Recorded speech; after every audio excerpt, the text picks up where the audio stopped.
Bless me, Father, I have sinned. So, what's troubling you, son? Everything, son. I don't know where to start. Did you guys do any looting during the protest? They blame black people for a lot of them places we don't shop at. I saw a boarded up Williams-Sonoma. I was like, that's not us.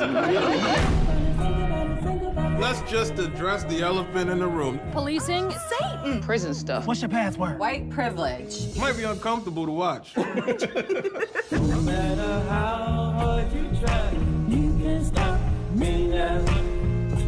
I don't want to get canceled by the liberal media. Do priests ever have to worry about getting canceled? No, they just transfer us to another parish. Is that dark?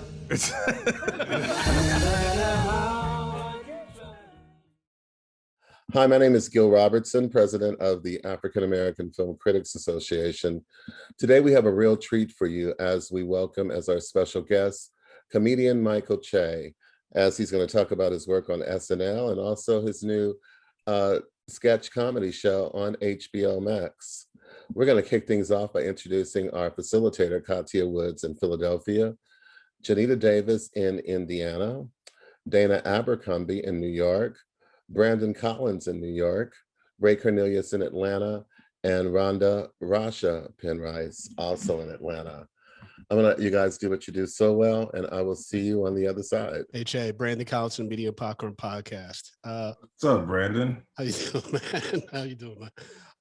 Wanted to know, what having HBO Max Show, what does that mean to you when you look at your career as in, its current state, where you started off hosting free shows in Greenpoint to now being a head writer at SNL? What does having an HBO Max show mean with that too? Well, I think it's like a trust thing, you feel like somebody trusts you with their network or their real estate. And I think that's what it really feels like. But, you kind of, you do comedy, you kind of never look at it as anything as an accomplishment. You always kind of look at it as like, well, it must not be that great if they're letting me do it. But I think the right answer is that it means that they like you, which I don't know how to appreciate. Thank you, man, and great job. Was that a good answer? I don't know. What did Robin Thede say? No, I'm kidding. Go ahead. Thank you. I don't know how this works, so you guys could just cut me off if I start rambling. Oh, you're fine. You're fine. I'm Jonita Davis from the Black Cape. I watched the show. Hi. I watched the show and I thought it was great. It was honest. It was raw. And you said a lot of things that I was kind of like, oh, okay. So we talking about that in public. Okay. You put a lot of yourself out there. You were vulnerable. I mean, what do you expect audiences to kind of take away or come away with when they see everything you've sort of spilled onto the screen from yourself? Oh, I hope they laugh, but that's like number one. And it's not something that's not like an answer that's obvious. It seems obvious, but sometimes as a comedian or as a writer or whatever, you kind of go past the goal, which is just to kind of be funny and just make something that's enjoyable to people. But I will say that a lot of the stuff we went in with, we wanted people to be able to watch it and know that it was the truth. And oh yeah, I connect with this. So yeah, they're not lying. Even if I don't like it, he's not lying. So that was something that was intentional in the writing and in the room. And we made it a point to only have one white person in the writer's room, just for insurance measures. Thank you. Good insurance. Yeah. Hey, Michael Che, Ray Cornelius here with Upfront Inside the Entertainment Industry. This was hilarious to me. And thank you. Thinking in many ways, I was like, okay, the police brutality, very, very fresh. Even the masturbation, I was like, oh my gosh. But I wanted to, because I was like, okay, how does he know about that? But anyway, wanted to know, are there or were there any moments or topics, I should say, where it was like, okay, this might be a little too soon, or this might be a little too risque? Because we were able to laugh, but then you were talking about some serious points like the police brutality. So were there any, moments where it was like, this might be a little too much? Well, I think the only time I felt like maybe it was a little too much was we had, we had a few sketches on the cutting room floor that was probably a little too much for a first season at least. Let's say Terry Crews probably wouldn't have been thrilled with the show, but we had this whole thing. But yeah, sometimes you feel like, well, maybe this isn't, maybe this is a little bit too much. But like I said, we try to err on the side of, if it's honest, you can only be mad that it's true. You can only be mad that it's happened, and this is the conversation that people have had. We wanted it to feel that way. So there's a lot of forgiveness when something is coming from a real place, and I wasn't too worried about anything that was in the show that actually made the show. There was a couple things that didn't make the show that I was like, maybe season 2, maybe after we worked up some goodwill. I think like with comedy, people, laughter is a weird thing. Comedy is a weird thing when you're making it, because even if something's funny, you have to make people comfortable enough to feel like it's safe to laugh at it. Nobody wants to be the only one laughing at something messed up. Well, not many people want to be the only one laughing. That's something you learn in stand-up. I could make a joke that I think is funny, but if the audience is uncomfortable, then it doesn't matter. It'll bomb. People will be like, I'm with my wife right now, I don't want to laugh at that. But you have to make people comfortable enough to let go and be able to just enjoy it. So in a show like this, it's a little bit trickier because you're not watching the audience watch it, if that makes sense. You kind of just put it out there and hope that people connect with it or stick with it.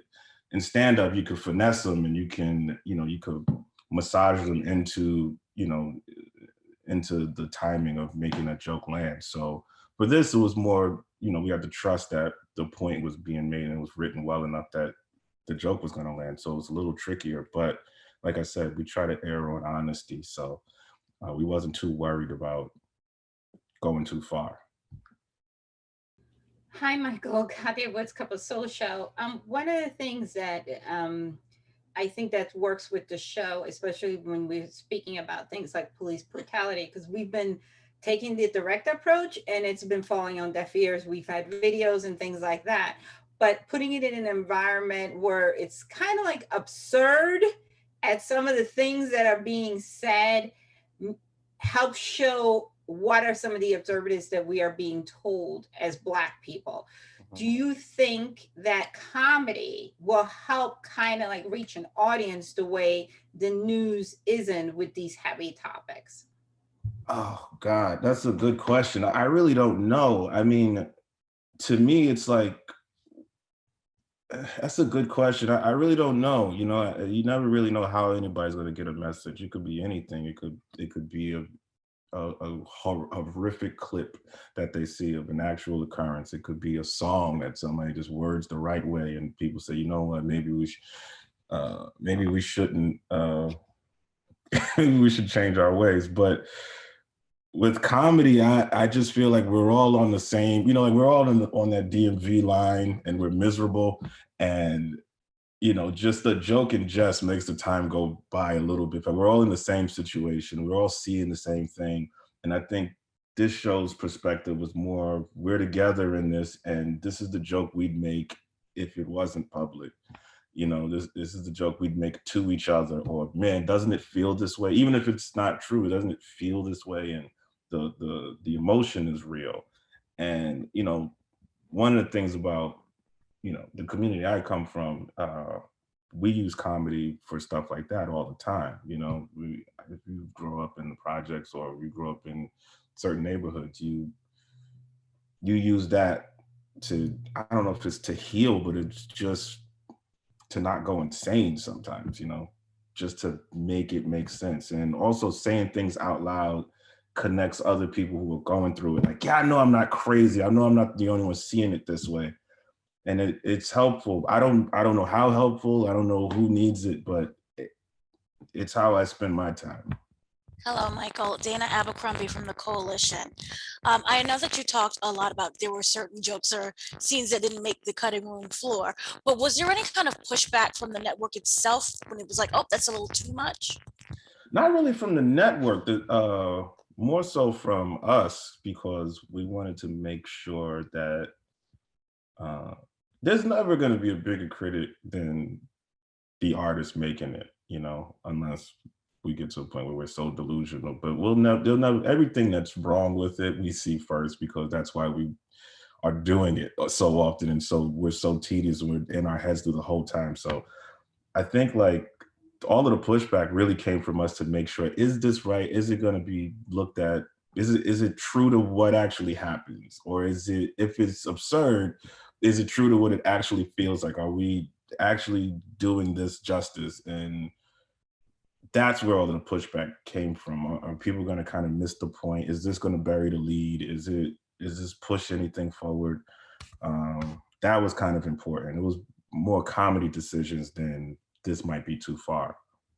Michael, my name is Reuben. I'm from cocalecas.net. And my question is like, my favorite sketch is the one with Helter. And you say something that it just resonates. It's like, it's the line between absurd and how you make, and how you feel sometimes when you go to a hospital.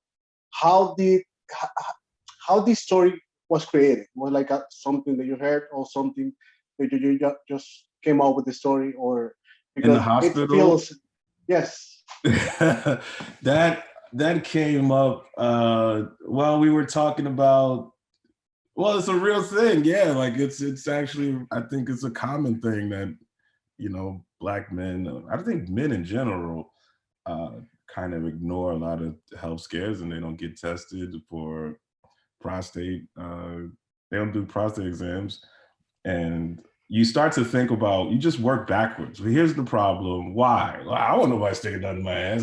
Why? What do you think they're doing up there? So just kind of, we know that fear, but we just kind of thought it'd be funny to have the doctor be as homophobic for whatever reason, just in the heighten of the game.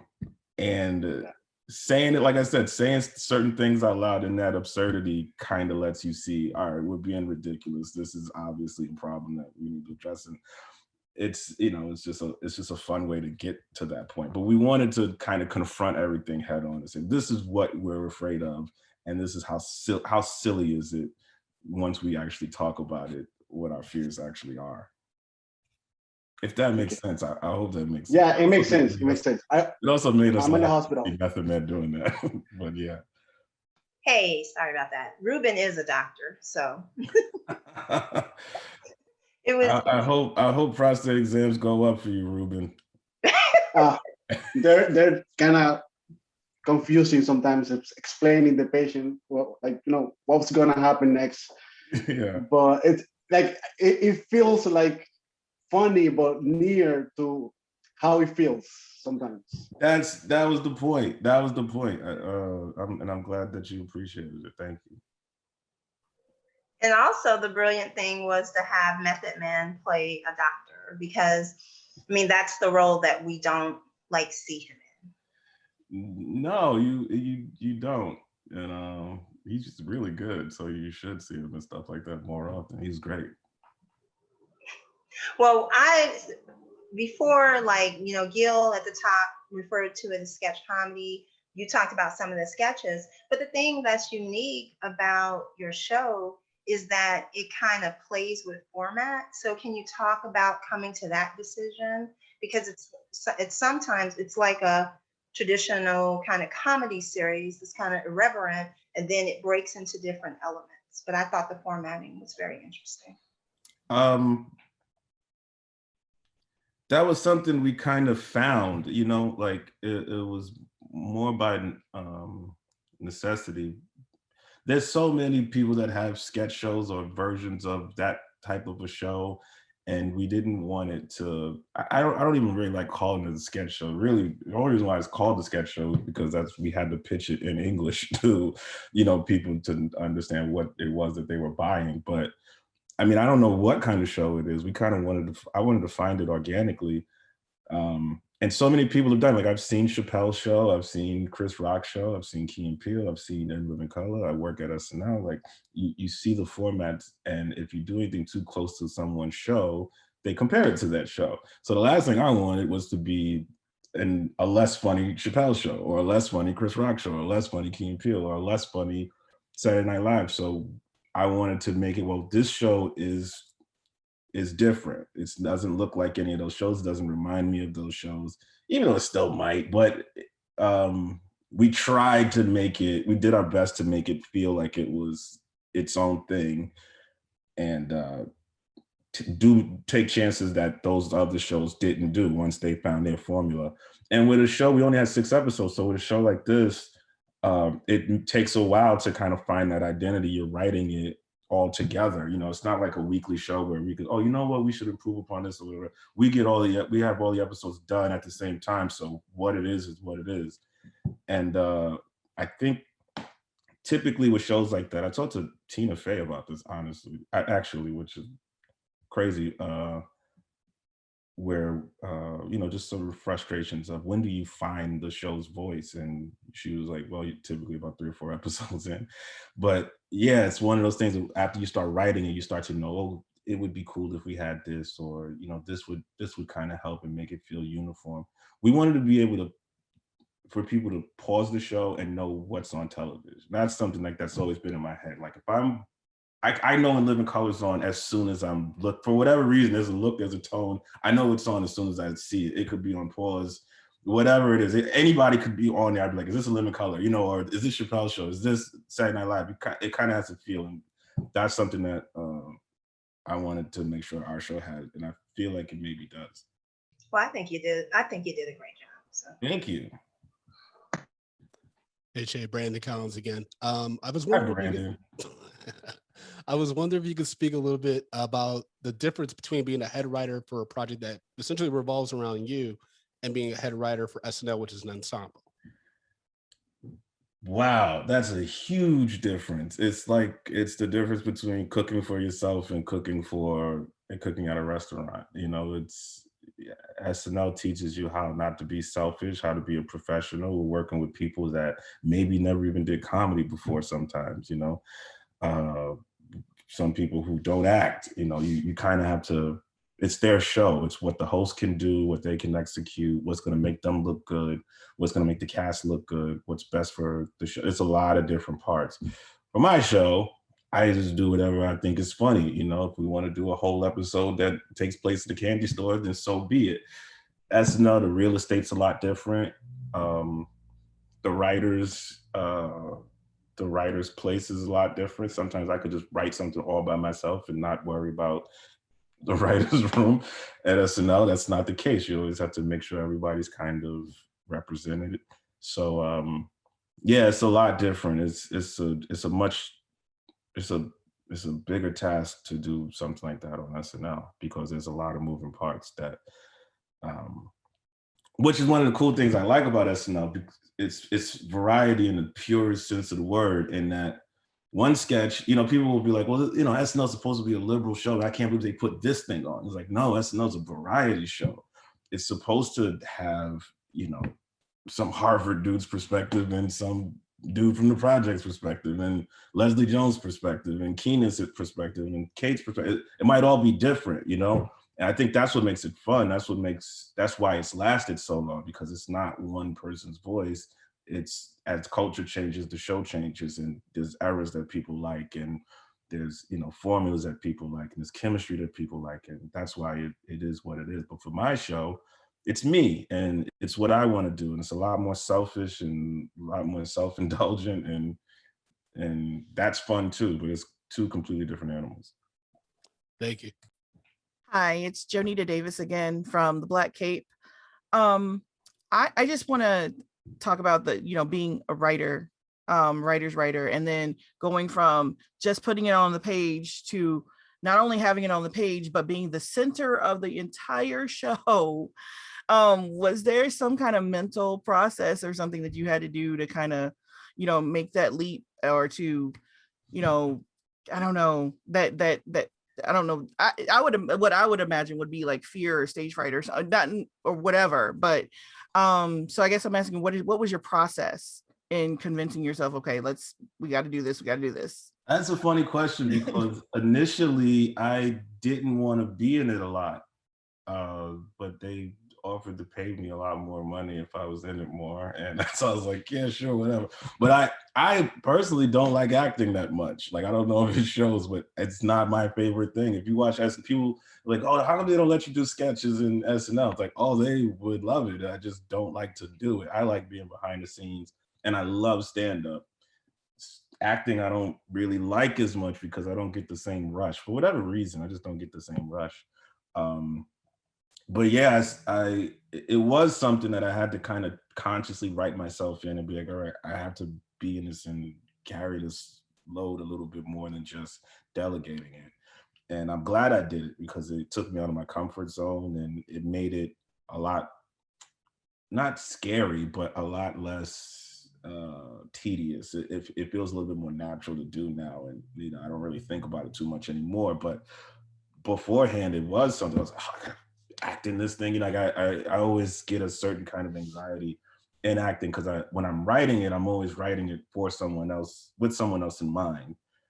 And doing it, it's not how I perceived it when I wrote it, if that makes sense. So yeah, it was a challenge to like push myself to be like, no, you do this. It makes sense, But and we added the interstitials last. That was like the last thing added to the show. We took one day and did all of them.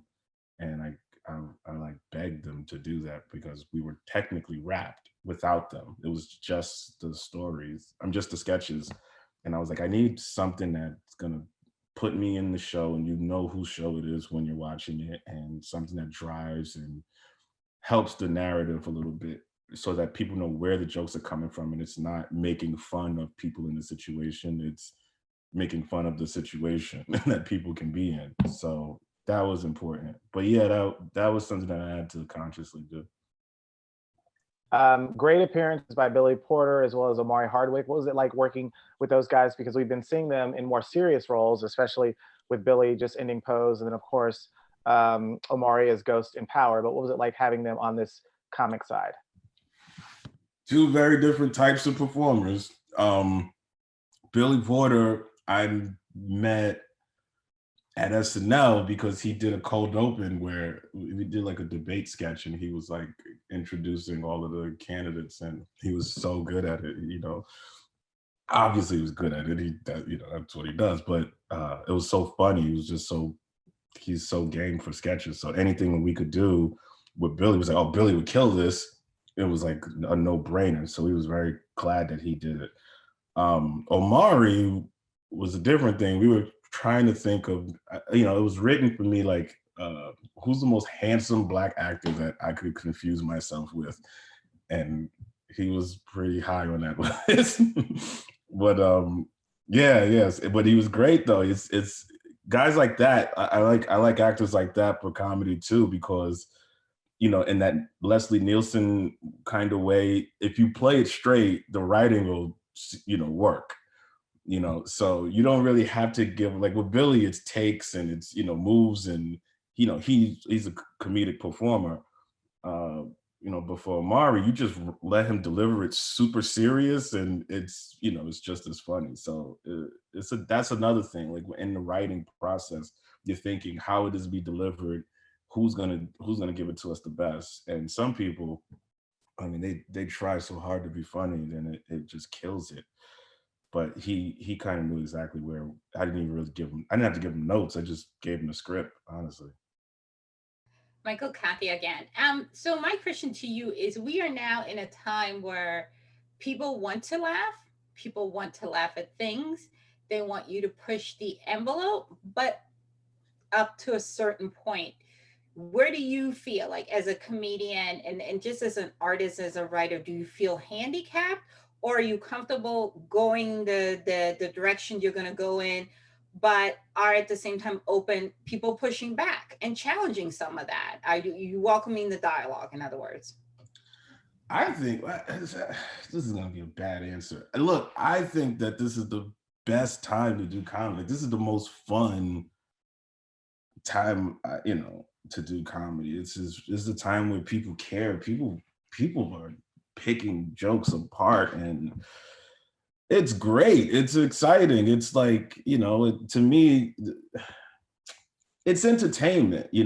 I think that we kind of sometimes lose sight of this is all just kind of keeping us busy and stopping us from doing a little bit of work and giving us something to talk about. And I love stuff like that. Not all comedy is going to get you a big laugh. Some of it's going to cause a stir. Some of it's going to have a lot of discussion. Some of it's going to make you learn a lot about your coworkers because they got a complete different outlook on things, and you get to learn more about people by their stance on this certain issue. And I think that's part of it too. That's something that we gotta include when we talk about what entertainment is. So now I think everybody's opinions are just like lightning bolts. Everybody's so charged to say how they feel about a certain thing. And I think that helps us. That's why there's so much comedy, is why there's so much content.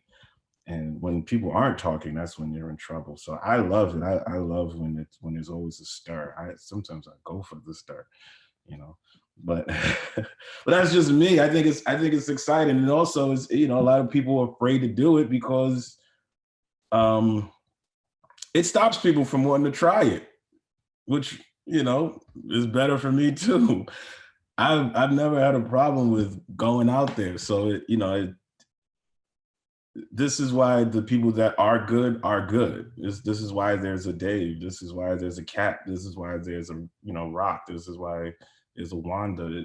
They're the people that's willing to take those chances and stand up for their art. And I think it's really, really cool. It's an exciting time. There's so much to talk about. And people care. People are watching and they really care. I always wanted to talk a little bit about the process of developing the show. Were these jokes and conversations that you've always had that and down the line in the future you wanted to talk a little bit more about, and it just so happened to fit into the show? Or was this as you was observing things that was going on in society right now that you was like, oh, I'm going to just add this? Yeah, a lot of it came from, I've always had this idea of, I would love to do something like that, but it wouldn't really fit at SNL, or it doesn't really fit on stage.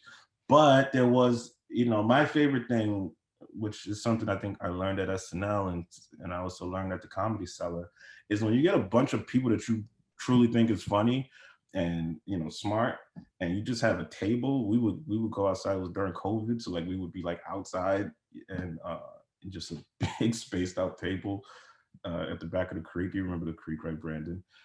And we would just talk. Literally just talk. And the conversation would go a bunch of places, and somebody would say something that's funny, and you're like, oh man, wouldn't it be great if we had and then that's a sketch. But in the conversation, it's coming up organically, and that's kind of the format of the show. Here's what we're talking about, and then this is all the places your mind could go when you're exploring this type of stuff. And it'll feel themed, even if it's not really themed. It's just, this is the kind of stream of consciousness that's coming out, and I wanted it to feel that way. That's the sketch part of it. So yeah, a lot of it was just literally just funny people. People I think are very funny, us just talking and purging ideas and no wrong answers, and or even wrong answers, and here's why it's the wrong answer, and that kind of thing. And that's why I think it feels genuine, because it really came from somewhere. Michael, you say that you feel the rush when you're writing behind the scenes. Who you might say it's your biggest influence at the time that you have to write or create something from scratch? Who is your biggest influence to create? I learned how to do sketch comedy at Saturday Night Live. So a lot of my influences are the people that were really, really good at it when I got there. So Like I remember Tim Robinson and Zach Kane. We shared an office together. They were so funny. Rob Klein, John Solomon, even Colin Jost was such a prolific writer at the show. He wrote so many things that's like kind of the staple of SNL for his tenure. He created a lot of that stuff. Seth Meyers, like those guys knew how to write sketches. They were like sketch performers and sketch writers for years and years. And I was a stand-up. I never wrote sketch. So a lot of them, I learned how to structure stuff. And then I would still try to keep it mine, where if you saw it, you knew it was mine. But yeah, they helped me a lot. And then as I was at the show longer, you start going back to people that you liked for years that you didn't even realize, because you always know Chris Farley and Bill Murray, whatever. You don't know that this was a Downey sketch, and these are Conan sketches. These are quintessential Dennis McNicholas sketches. Like these guys that you're like, whoa, you wrote all that stuff. That you start to find out a little bit the nuts and bolts the longer you're there. But those are the people that I learned how to write sketch from.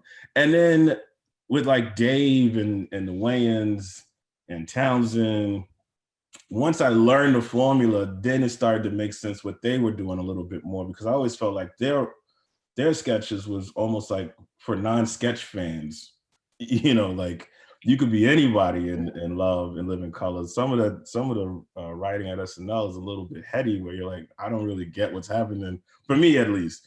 But Live in Color is a little bit more immediate. I guess it was because it was speaking to a direct cultural experience. So I learned that a little bit more working at the show. So it was a lot of those guys. Tina, obviously, Tina Fey, and a bunch of people. Thank you. Here I am, I'm back again. But also is like, you look like you date ball players. Is that the running line today? That was fun. What was the question?